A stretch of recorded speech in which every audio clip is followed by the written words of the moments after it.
Am I wrong for not paying back my older brother that helped to raise me? My brother, older by 11 years, did a lot for me when I was younger and still living with our parents.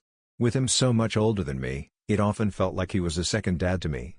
Not only did he give advice and guidance, but he also paid for things out of his own pocket, took me on road trips, paid for movies/restaurants, let me borrow his car, etc. Even when I was a young adult after high school, he let me stay in his apartment, rent-free for a month, before I got my first job.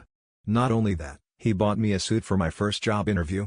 All this was really great and I'm very fortunate to have a brother that looked out for me. He has been looking out for me for as long as I can remember. However, also for as long as I can remember, he has told me you'll pay me back one day.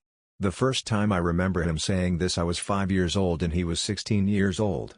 Every time he would do something nice for me, he told me you'll pay me back one day. Being told this since a very young age, I automatically believed it was true and agreed that I would pay him back. Even into my early 20s, I felt that I really owed him and that I needed to pay him back at some point. I did do nice things for him when I had the opportunity, but not nearly to the scale that he did for me.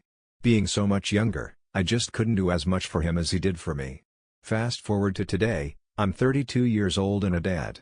When I do nice things for my kid, I can't imagine saying you'll pay me back one day. In fact, I think that anyone that would try to instill a feeling of monetary debt in a young child is a total asshole. A young child doesn't have the mental capacity to understand what this means or the ability to consent to debt. I have a small business and my brother recently told me that, because he helped me so much while I was growing up, he should be given 20% of the revenue in perpetuity. I was shocked. I refused to pay him. He was extremely upset. I've since decided that I don't owe him any money and that he may have been psychologically manipulating me since I was a young child.